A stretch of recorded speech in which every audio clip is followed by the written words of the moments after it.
Entonces, hoy vamos a continuar con una serie que arrancamos hace 8 días. Estamos viendo un tema muy importante, un tema que está relacionado precisamente con la santificación del creyente. Y es cómo ahora nosotros, a la luz del Evangelio, a la luz de lo que hemos recibido en Cristo Jesús, cómo debemos manejar nuestras finanzas. Y hablábamos de que hay muchos problemas relacionados con el manejo de las finanzas, ¿cierto? Hay conflictos personales a veces, hay problemas en los matrimonios por desacuerdos de pronto en el manejo financiero. Pero vamos a ver que a la luz de la palabra nosotros tenemos muchas instrucciones que el Señor nos ha dado para que sepamos cómo debemos conducirnos en esta área tan importante de nuestra vida. Hablábamos también que lo primero que debemos tener claro cuando hablamos de mayordomía es que somos administradores y no dueños. Somos administradores y no dueños. Eso cambia toda la perspectiva. Es diferente cuando yo me creo el dueño de mis propios recursos, entonces yo voy a creer que puedo utilizarlos como yo lo desee, ¿cierto? Pero cuando nos vamos a la palabra de Dios nos damos cuenta que el oro y la plata le pertenecen a Él, que todo lo que hay en la tierra es de Él y para Él. Por lo tanto, nosotros fuimos simplemente encomendados a administrar por un periodo corto de tiempo, porque si lo miramos en términos de la creación, en términos de la eternidad, realmente es un fragmento muy pequeño en nuestra vida. Y durante ese periodo corto de tiempo, el Señor nos ha delegado a nosotros unos recursos para administrar. Otra cosa que veíamos y que hay mucha información bíblica al respecto es que tenemos más de 2.200 versículos bíblicos relacionados con el manejo de las finanzas. Imagínense eso. Hay más referencias a las finanzas, al manejo del dinero y las posesiones que acerca del cielo o el infierno. Es un tema bastante relevante en las Escrituras, pero no porque el dinero sea importante en sí mismo, sino más bien porque el dinero refleja lo que hay en nuestro corazón. La forma como nosotros lo utilizamos habla mucho acerca de quiénes somos, acerca de nuestro carácter. Entonces, el uso que hacemos del dinero viene a ser como una radiografía que nos permite ver cómo está nuestro corazón. Y la idea de hoy es que también podamos examinarnos al respecto. Entonces vamos a comenzar con oración para pedirle al Señor que en este tiempo podamos ser edificados a través de la exposición de su palabra. Oremos. Padre, te damos gracias, Señor, por permitirnos estar aquí reunidos. Queremos pedirte, Señor, de tu gracia, de tu favor en este tiempo, que tu palabra, Señor, nos ayude a comprender la importancia que tiene, Señor, un manejo adecuado de nuestros recursos. Ayúdanos a entender, Señor, que a través de la forma como utilizamos el dinero también podemos ser de testimonio para otros, también podemos ser luz, también podemos reflejar, Señor, que nuestros tesoros no están aquí en la tierra, que nuestros tesoros están en el cielo y que tenemos una esperanza mayor. Yo te pido, Señor, que tú me ayudes a poder explicar claramente tu palabra, Señor, y que no haya impedimento, Señor, para que nosotros podamos comprender lo que tú demandas de nuestras vidas, Señor. Padre, yo te pido que obres en este tiempo, que tu palabra nos edifique, que tu Espíritu Santo nos convenza y que podamos, Señor, arreglar lo que tengamos que arreglar, Señor, en esta área financiera en nuestras vidas, Señor. Padre, oramos, Señor, estas cosas en el nombre de tu Hijo amado, Jesús. Amén y amén. Bueno, hermanos, entonces hablábamos hace 8 días que hay muchos problemas que llegan a nuestra vida como consecuencia de una mala administración del dinero. Hablábamos de que cuando nosotros tenemos un corazón orgulloso que quiere aparentar De pronto vamos a comprar cosas que no necesitamos, porque hay un problema en nuestro carácter que nos está guiando a hacer aquello que no está conforme a la palabra de Dios. También hablábamos un poco acerca de la envidia. A veces tomamos decisiones financieras porque vemos que otra persona cercana de pronto compró algo y decimos, no, yo también lo merezco. Si él se lo compró, yo también me lo tengo que comprar, ¿sí? Y a veces permitimos que haya como factores externos en nuestra vida que nos estén guiando a tomar malas decisiones financieras. Pero lo que vamos a estar viendo hoy como primer punto es precisamente que el dinero en sí no es el problema. Uno podría pensar, no, pero entonces si el problema trae todos esos problemas, entonces, ¿para qué usarlo? ¿Por qué usar dinero si vemos que hay tantas dificultades y todo el tiempo estamos como experimentando diferentes luchas relacionadas con el dinero? Pero vamos a ver que a la luz de la palabra de Dios, el problema financiero no está en el dinero en sí, ni tampoco en las estrategias. El problema está en nuestro corazón. Somos nosotros los que por causa del pecado estamos tomando malas decisiones financieras o estamos de pronto administrando mal lo que el Señor nos ha dado. Y vamos a ver eso. Vamos a Marcos capítulo 7. Marcos capítulo 7. El contexto ahí nos habla de cómo el Señor Jesús estaba ahí tratando con un grupo de fariseos y ellos se acercaron a decirle al Señor, bueno, ¿por qué tus discípulos no se lavan las manos? Miren la respuesta aquí en Marcos capítulo 7 en el verso 15. Dice el Señor Jesús, nada hay fuera del hombre que entre en él que le pueda contaminar, pero lo que sale de él, eso es lo que contamina al hombre. ¿Sí ven la diferencia?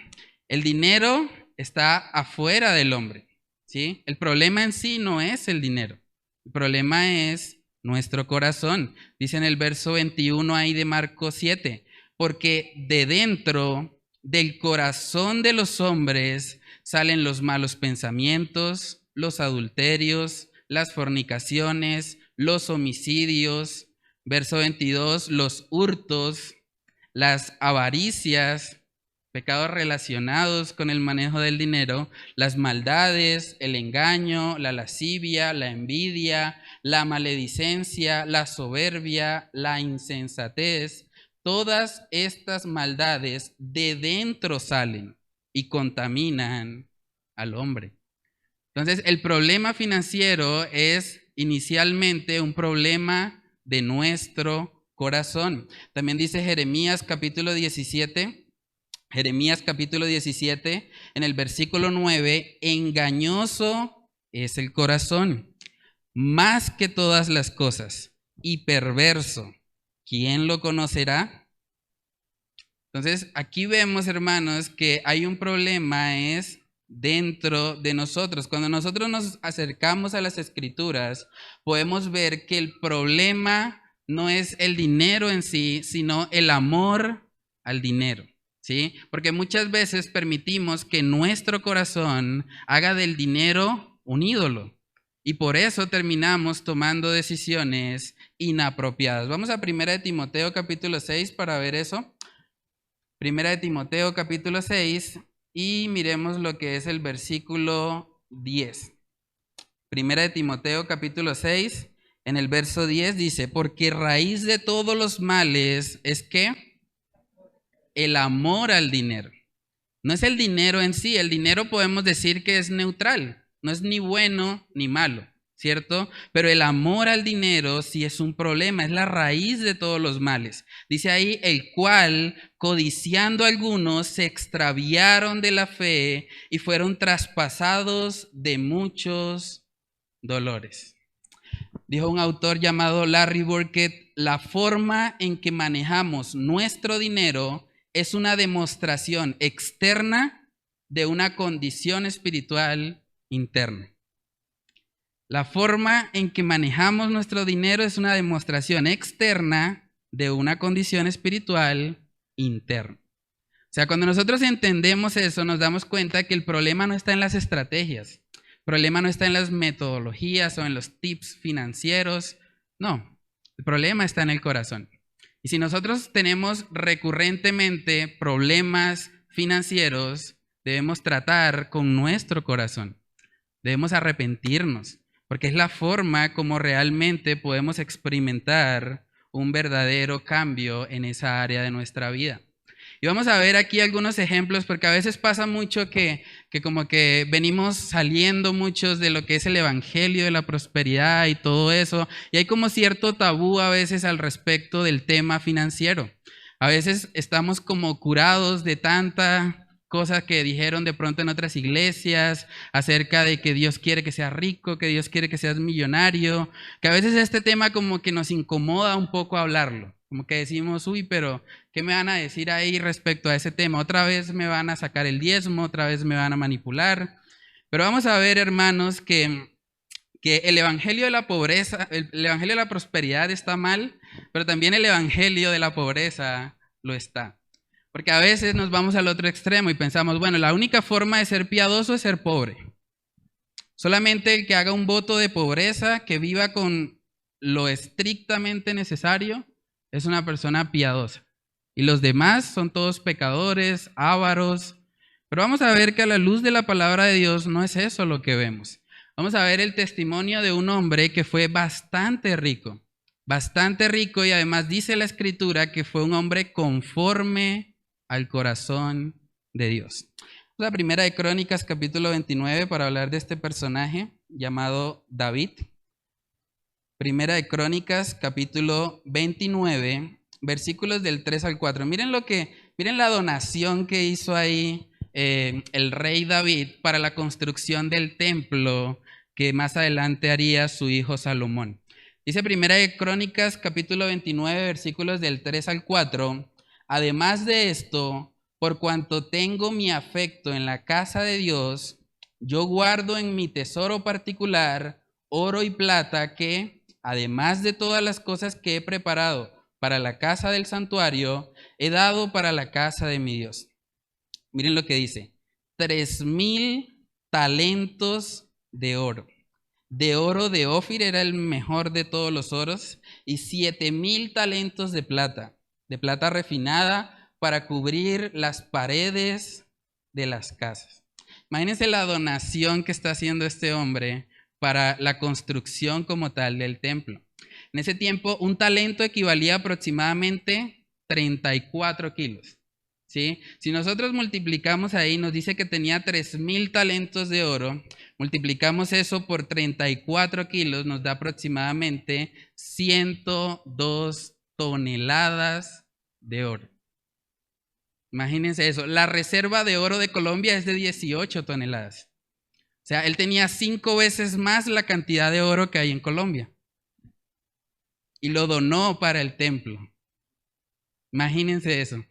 Un hombre rico, un hombre con muchas posesiones. Pero vamos a ver cómo, a pesar de ser el hombre incluso más importante, porque en ese tiempo la nación que estaba gobernando principalmente era Israel y era el rey de Israel, vamos a ver cómo, a pesar de eso, él tenía un corazón apasionado por el Señor. Él no tenía su confianza puesta en las riquezas, él tenía su confianza puesta en Dios. Vamos a Salmos capítulo 63 para que veamos alguna de las expresiones que él utilizó. Salmos capítulo 63 en el verso 3 dice ahí: porque mejor es tu misericordia que la vida. Mis labios te alabarán. O sea, el hombre más rico, teniendo todo, está diciendo aquí: mejor es tu misericordia que la vida. Él no dijo mejor es el oro, mejor es el templo, mejor es el poder que tengo. No, mejor es tu misericordia que la vida. También dice en Salmos capítulo 16, otro salmo que escribió el rey David. Salmos 16 en el versículo 8, él dice: a Jehová he puesto siempre delante de mí, porque está a mi diestra, no seré conmovido. Le está diciendo: para mí la prioridad es Jehová. No son las riquezas, no son los recursos, a pesar de que el Señor sí le había dado a él gran cantidad de riquezas. También dice en Salmos 36, versículos del 7 al 8, este salmo es precioso. Dice, cuán preciosa, oh Dios, es tu misericordia. Por eso los hijos de los hombres se amparan bajo la sombra de tus alas. Serán completamente saciados de la grosura de tu casa, y tú los abrevarás del torrente de tus delicias. Imagínense eso, él se deleitaba en el Señor, del torrente de tus delicias. Él no se estaba deleitando en el dinero, en las posesiones, no, tenía su confianza puesta en el Señor. Entonces vemos que sí es posible tener recursos con una perspectiva correcta, ¿sí? David no estaba enfocado en esas cosas temporales, él estaba enfocado en las cosas de arriba. Y otro ejemplo que tenemos también en la escritura es el ejemplo de Abraham. Abraham también dice la palabra que era un hombre bastante rico. Dice en Génesis capítulo 13, versículo 2, y Abraham era riquísimo. Miren la expresión. Y Abraham era riquísimo en ganado, en plata y en oro. Un hombre que tenía posesiones. Pero vamos a ver cómo él, cuando su fe fue probada, él dio testimonio de que su esperanza no estaba en las riquezas. Vamos a Génesis capítulo 22. Este es un texto impactante. Génesis 22, versículo 1 dice, aconteció después de estas cosas que probó Dios a Abraham y le dijo, Abraham, y él respondió, heme aquí. Y dijo, toma ahora tu hijo, tu único, Isaac, a quien amas, y vete a tierra de Moriah y ofrécelo allí en holocausto sobre uno de los montes que yo te diré. Imagínense la magnitud de la petición. Le está diciendo ahí, tu hijo, tu único, a quien amas. Y le está diciendo que lo entregue. Algo que me sorprende mucho es que Abraham nunca reclamó. Yo hubiese dicho, pero ¿por qué, Señor? Pero si es mi hijo, pero si es el único, ¿por qué me lo quieres quitar? Pero él no reclamó. Miren lo que dice en el 3. Y Abraham se levantó muy de mañana y enalbardó su asno y tomó consigo 2 siervos suyos y a Isaac su hijo y cortó leña para el holocausto y se levantó y fue al lugar que Dios le dijo. Completamente obediente a la voluntad de Dios. Y vemos que era un hombre con riqueza, pero que su corazón realmente estaba en las cosas de arriba. También otro ejemplo que vemos es el ejemplo de Salomón. Él, después de arrepentirse, escribe el libro de Eclesiastés, un libro precioso que hemos estado estudiando también con los jóvenes. Y miren lo que dice en Eclesiastés capítulo 5, lo que dice el hombre que tuvo tal vez más riquezas en esa época.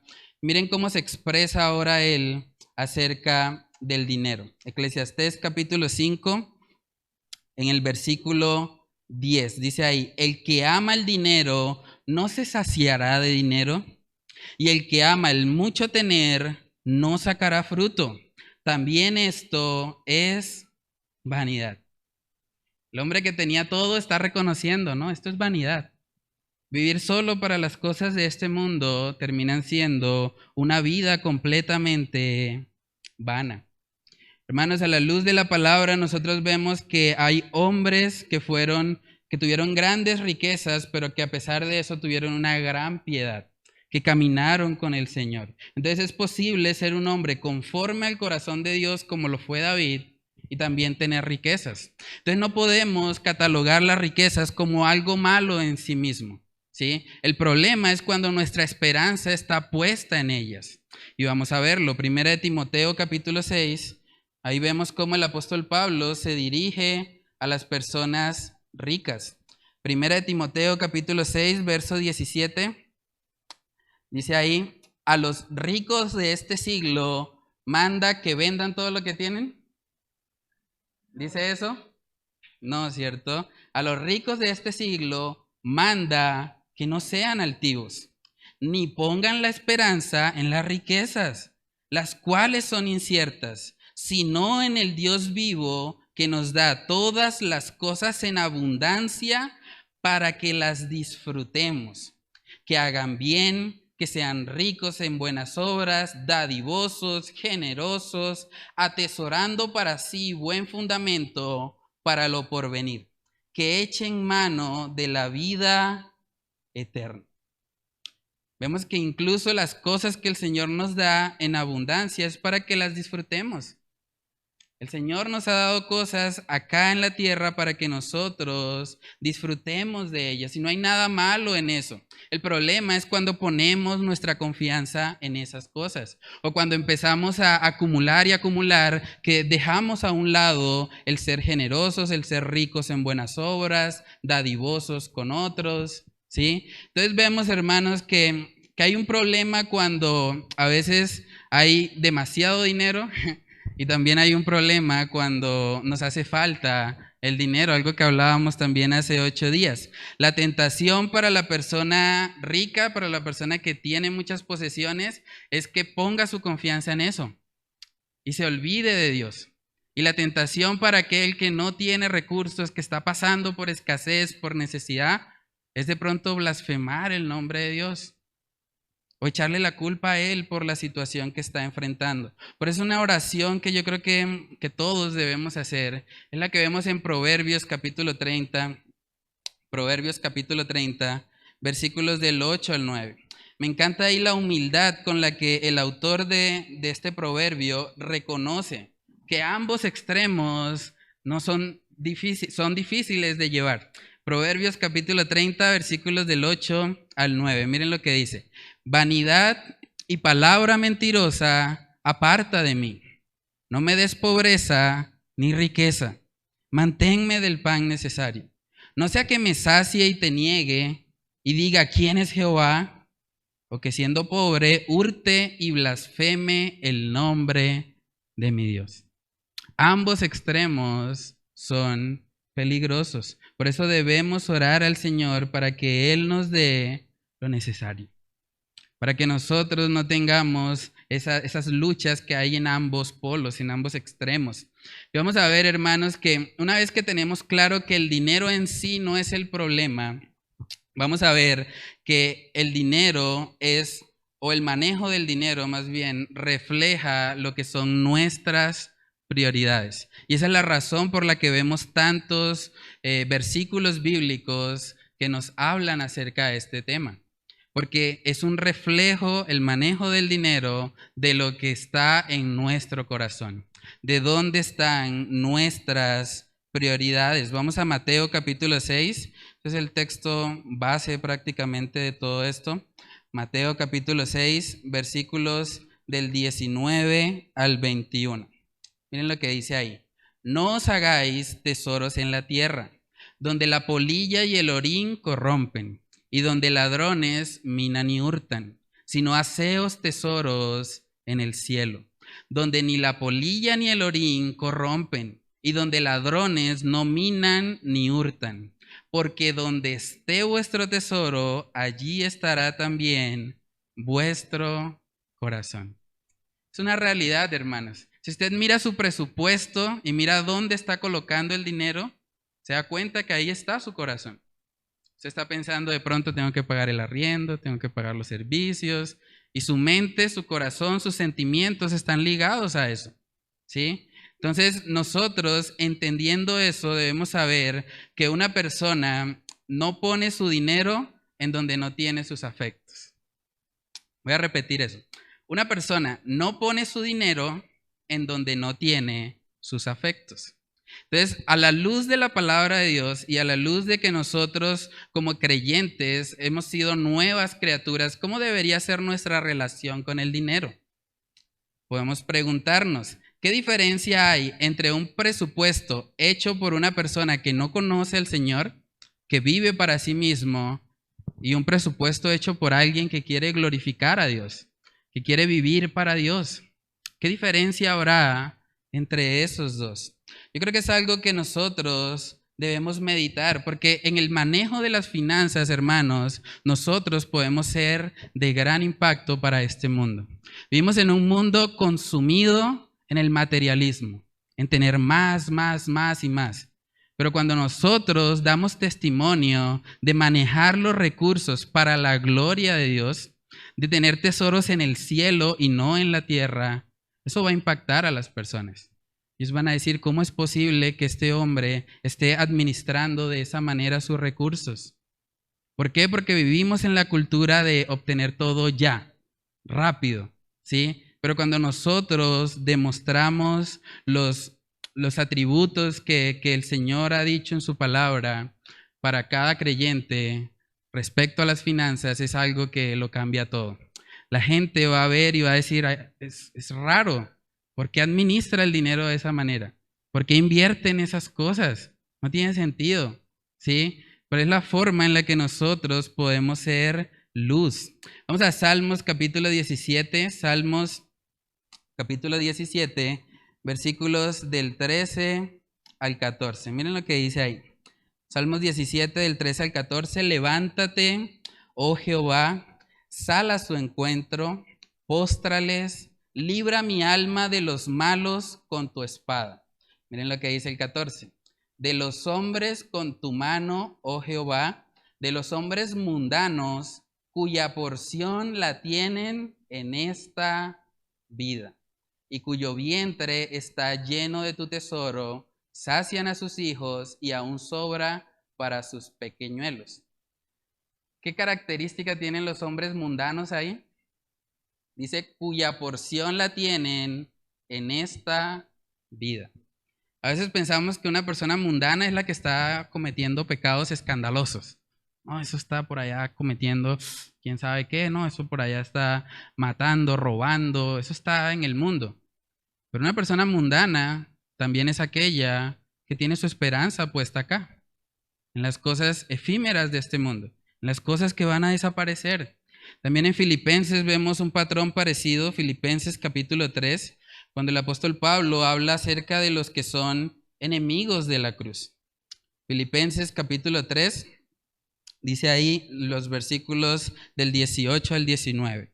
Porque por ahí andan muchos, de los cuales os dije muchas veces, y aún ahora lo digo llorando, que son enemigos de la cruz de Cristo, el fin de los cuales será perdición, cuyo Dios es el vientre y cuya gloria es su vergüenza, que solo piensan en lo terrenal.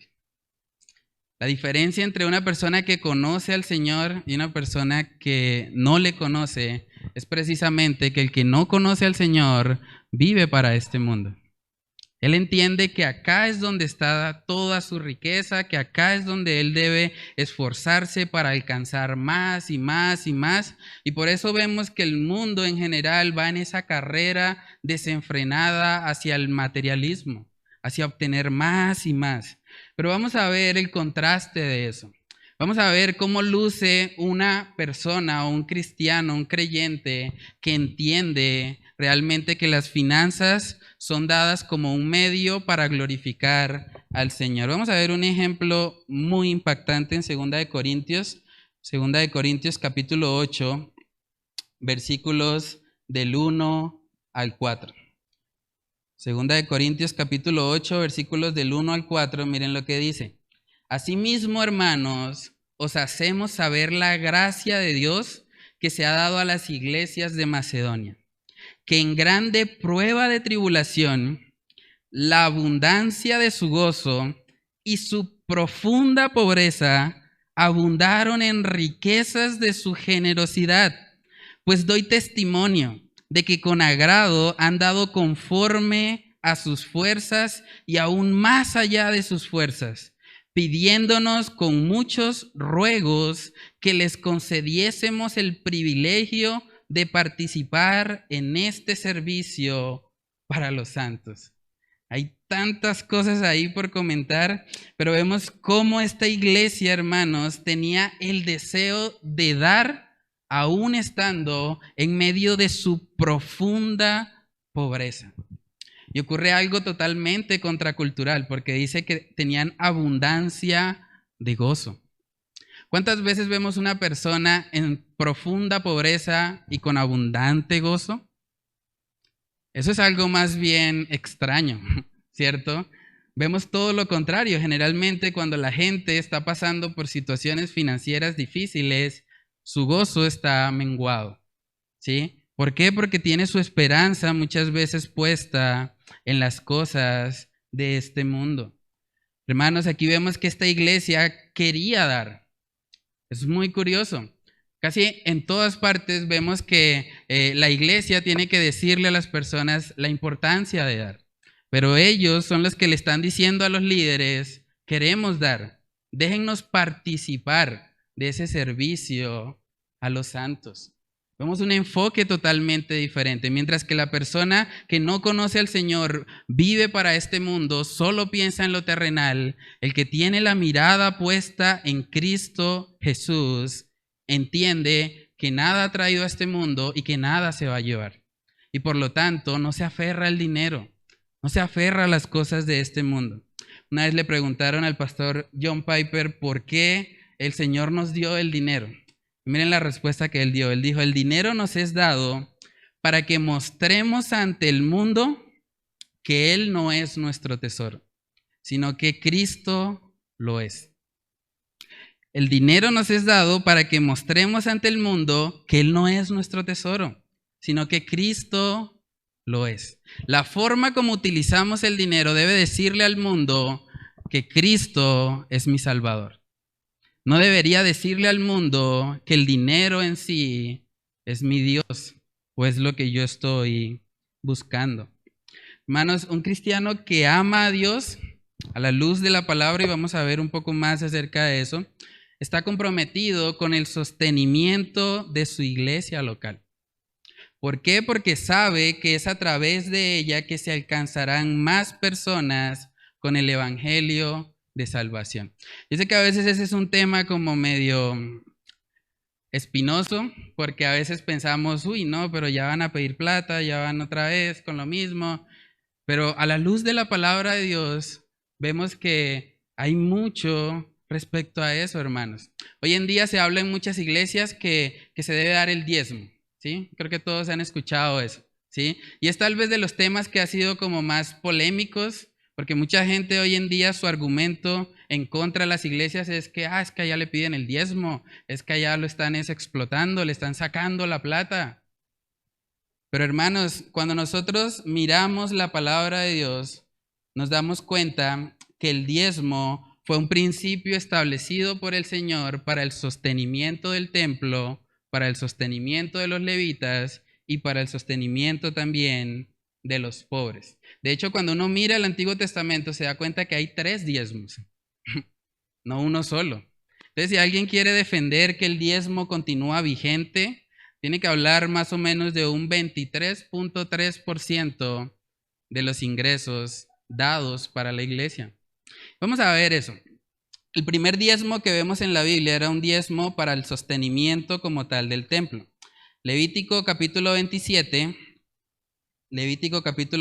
versículos del 30 al 32. Dice, si aún con esto, perdón, ese no es, 27 del 30 al 32, dice, y el diezmo de la tierra, así de la simiente de la tierra como del fruto de los árboles, de Jehová es. Es cosa dedicada a Jehová. Y si alguno quisiere rescatar algo del diezmo, añadirá la 5ª parte de su precio por ello. Y todo diezmo de vacas o de ovejas, de todo lo que pasa bajo la vara, el diezmo será consagrado a Jehová. Siempre que vemos que se habla acerca del diezmo como tal, vemos las referencias principalmente en el Antiguo Testamento. Miremos Deuteronomio capítulo 12 para ver el otro diezmo que estaba establecido para la nación de Israel. Deuteronomio capítulo 12, versículos del 11 al 12 dice, y al lugar que Jehová vuestro Dios escogiere para poner en él su nombre, allí llevaréis todas las causas que yo os mando, vuestros holocaustos, vuestros sacrificios y vuestros ¿qué? diezmo, ¿cierto? Las ofrendas elevadas de vuestras manos y todo lo escogido de los votos que hubieres prometido a Jehová. Y os alegraréis delante de Jehová vuestro Dios, vosotros, vuestros hijos, vuestras hijas, vuestros siervos y vuestras siervas, y el levita que habite en vuestras poblaciones, por cuanto no tiene parte ni heredad con vosotros. Eso es algo muy curioso. Los levitas no tenían heredad. Los levitas dependían completamente en los diezmos, ¿sí? Por eso era que ese sistema el Señor lo había establecido para que los levitas pudiesen encargarse del cuidado del templo. Entonces tenemos un primer diezmo que era para el mantenimiento del templo. Tenemos un segundo diezmo que era para los levitas, porque ellos se dedicaban completamente a eso. Y ahora vamos a ver un tercer diezmo que está en Deuteronomio capítulo 14, versículos del 28 al 29. Miren lo que dice ahí. Al fin de cada 3 años sacarás todo el diezmo de tus productos de aquel año y lo guardarás en tus ciudades. Y vendrá el levita que no tiene parte ni heredad contigo, y el extranjero, el huérfano y la viuda que hubiere en tus poblaciones, y comerán y serán saciados, para que Jehová tu Dios te bendiga en toda obra que tus manos hicieres. Entonces tenemos 2 diezmos periódicos y un diezmo cada 3 años. ¿Sí? Si sacáramos entonces cuánto es el porcentaje anual, tendríamos que decir que es 23.33333%. ¿Sí? Entonces, si alguien quiere defender este sistema que estaba principalmente en el Antiguo Testamento y colocarlo ahora en la actualidad, no debería pedir el 10%, debería pedir el 23.3333%. ¿Sí? Y ahí empezamos a ver los conflictos con todo eso. Tal vez uno de los textos que más utilizan los defensores del diezmo está en Mateo capítulo 23, y vamos a verlo. Es de los pocos pasajes que vemos en el Nuevo Testamento donde se refiere a esta práctica. Dice en Mateo 23:23, ay de vosotros, escribas y fariseos. ¿Quiénes eran los escribas y fariseos? Eran personas de la nación de Israel. No está hablando a la iglesia. Dice, ay de vosotros, escribas y fariseos, hipócritas, porque diezmáis la menta y el eneldo y el comino, y dejáis lo más importante de la ley, la justicia, la misericordia y la fe. Esto era necesario hacer sin dejar de hacer aquello. Si nosotros miramos todo el contexto de Mateo 23, vemos que el Señor los está regañando, porque ellos están utilizando la ley para un fin totalmente diferente al que Él le había dado. Entonces, cuando nosotros miramos esto, nos damos cuenta que no hay ningún mandamiento en el Nuevo Testamento para la iglesia de dar un porcentaje en específico. Ahora, si eso es así, entonces quiere decir que no tengo que dar nada. No. Muchas veces cuando salimos de un extremo, de pronto venimos de una congregación así donde eran muy enfáticos con el tema del diezmo, que le decían, bueno, si usted no diezma, usted está robando a Dios. Y vemos que eso continuamente está pasando y están manipulando a las personas para dar. Pero cuando nosotros miramos la ofrenda en el Nuevo Testamento, nos damos cuenta que es una ofrenda generosa, es una ofrenda voluntaria y es una ofrenda que nace de un corazón agradecido, de un corazón que entiende que todo le pertenece a Él. Cuando nosotros damos ofrenda, en realidad estamos devolviendo una parte de lo que Él ya nos dio. Pero no estamos dándole algo nuevo al Señor porque todo le pertenece a Él. Ahora, hay principios que nosotros sí podemos extraer del Antiguo Testamento y que siguen vigentes para la iglesia hoy. Por ejemplo, ellos tenían que dar un diezmo para sostener el templo. Hoy por hoy la iglesia tiene que sostener un lugar, pagar un arriendo, ¿cierto? También vemos que ellos en el Antiguo Testamento tenían que sostener a los levitas, porque los levitas estaban dedicados de lleno al templo. Hoy por hoy tenemos pastores y misioneros que necesitan de nuestro apoyo financiero para poder dedicarse a la obra. Vemos también que ellos daban un diezmo para los pobres. También tenemos necesidades económicas en la iglesia y tenemos un fondo también para eso, para ayudar a las personas que de pronto están pasando por una situación económica difícil. Entonces, a la luz de eso, hermanos, nosotros podemos decir que el diezmo como ley no sigue vigente, ¿cierto? Pero el diezmo en el sentido del propósito que cumplía o las necesidades que suplía, sí siguen vigentes en la iglesia. Entonces, el diezmo es un buen punto para comenzar a dar, para comenzar a ayudar a otros, ayudar a que el evangelio corra, que más personas puedan ser salvas. Ese es el propósito.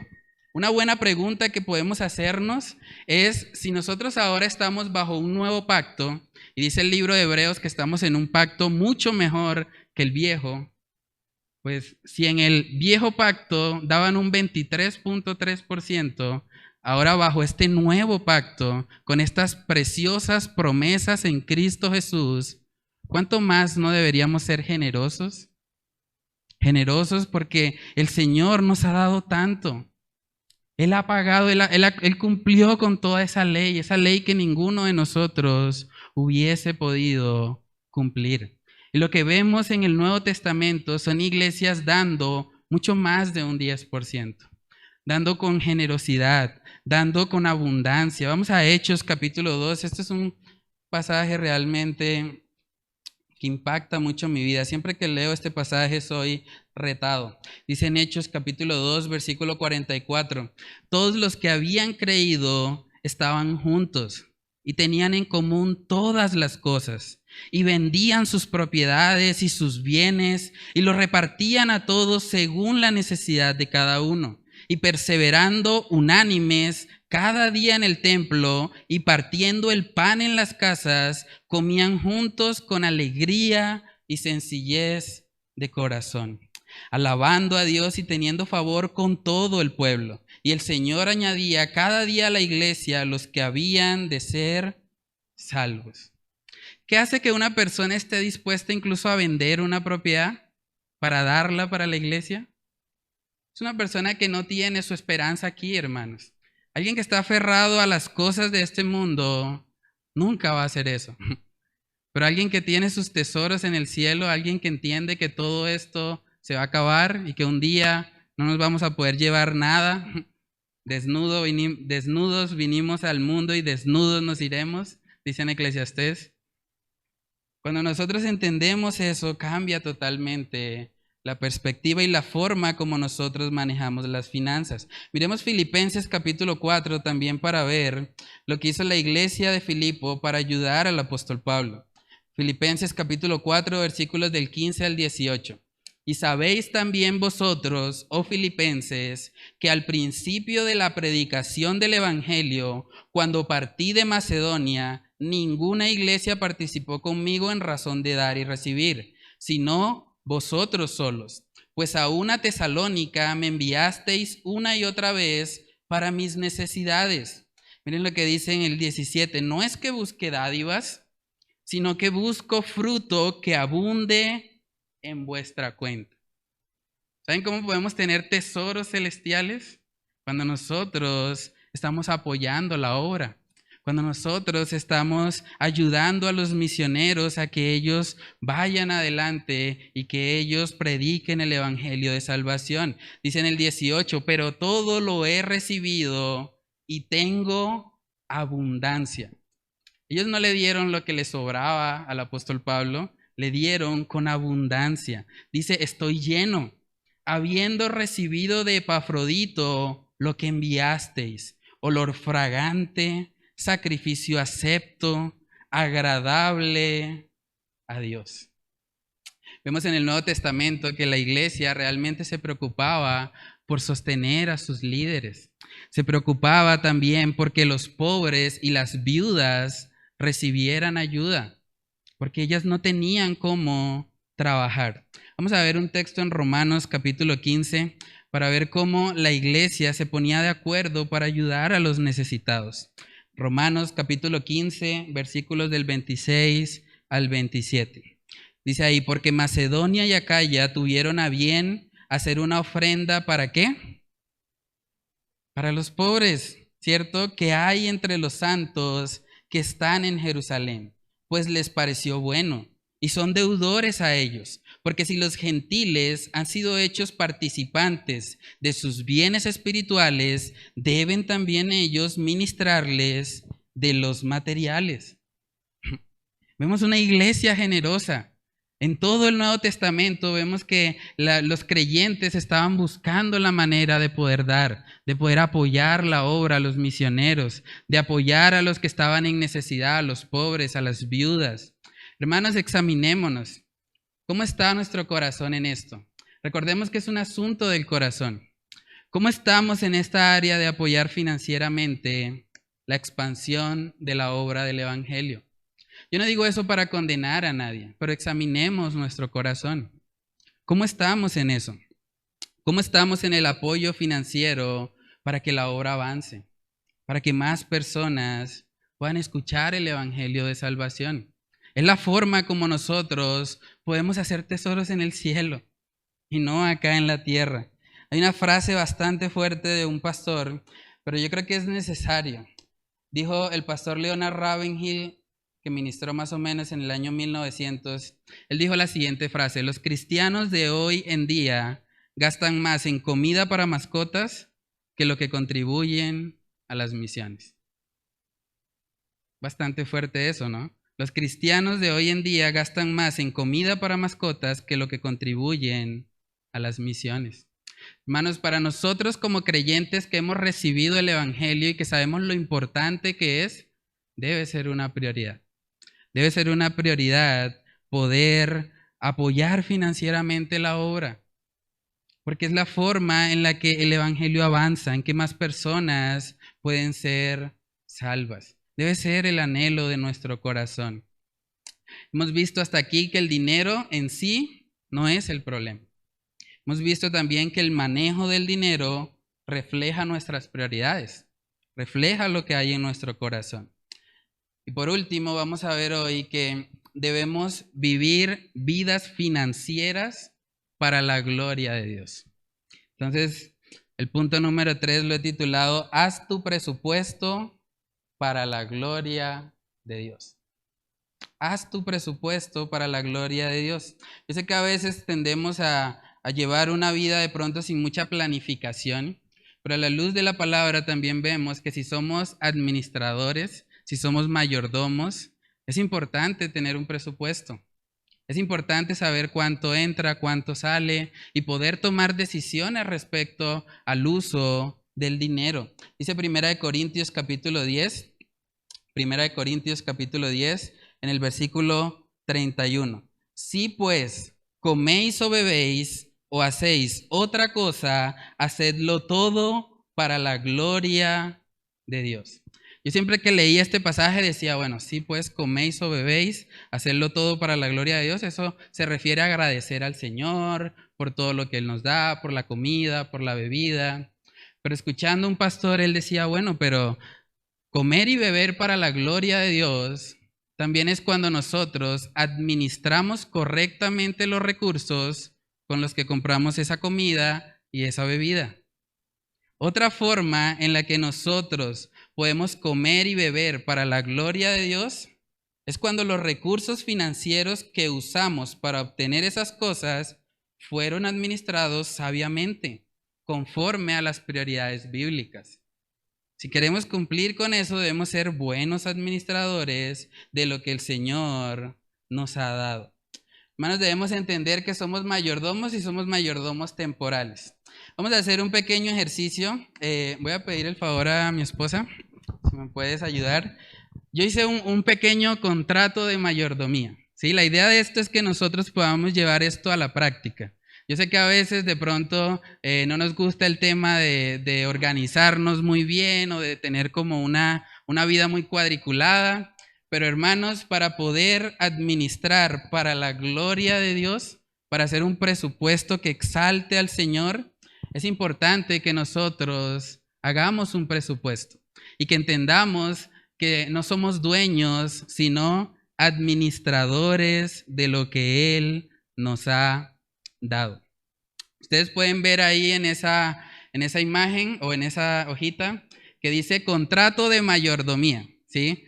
A manera de didáctica, lo coloqué ahí como, como en el formato de un contrato, para que usted pueda entender el papel que usted juega en la administración de los recursos. Porque es como si a usted le dijeran un día, bueno, hermano, usted se va a encargar de administrar esta cantidad de dinero por unos 80 añitos y luego me entrega cuentas a ver cómo le fue. Es más o menos eso lo que el Señor hace con nosotros. Él es el dueño del oro y la plata, no somos nosotros. Pero Él nos ha prestado por un periodo limitado de tiempo, nos ha prestado ese dinero para que nosotros lo usemos para su gloria, para que nosotros le glorifiquemos a Él a través del uso que le damos. Dice la palabra también en 1 Corintios capítulo 16, este es un versículo que hemos utilizado aquí mucho también para hablar acerca de este tema de la ofrenda. Y dice ahí, 1 Corintios 16, del 1 al 2, en cuanto a la ofrenda para los santos, haced vosotros también de la manera que ordené en las iglesias de Galacia. Cada primer día de la semana, cada uno de vosotros ponga aparte algo, según haya prosperado, guardándolo para que cuando yo llegue no se recojan entonces ofrenda. Cuando ahí dice cada uno de vosotros ponga aparte algo, está hablando de hacer una acción premeditada, ¿sí? Por eso la ofrenda como tal no debe ser algo que improvisamos, ¿sí? Que llegamos acá y como, ay, cierto, la ofrenda. Uy, no traje, bueno, para la próxima, ¿sí? Realmente la ofrenda debe ser algo que planificamos, porque lo hacemos para el Señor, lo hacemos para su gloria.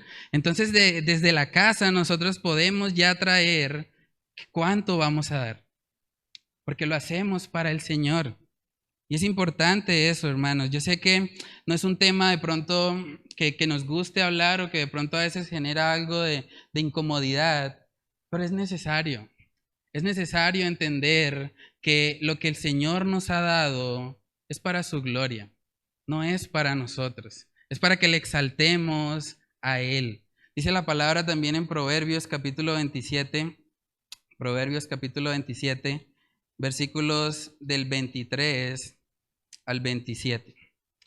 Proverbios 27, del 23 al 27. Yo siempre que leía este pasaje, lo había mirado como en la aplicación que tiene para el pastorado actualmente.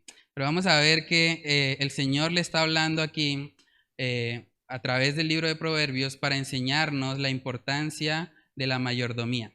Dice Proverbios 27, 23, sé diligente en conocer el estado de tus ovejas y mira con cuidado por tus rebaños. De ahí podemos sacar una aplicación para el pastorado, pero está hablando ahí de las riquezas que Él nos ha dado. Miremos el 24.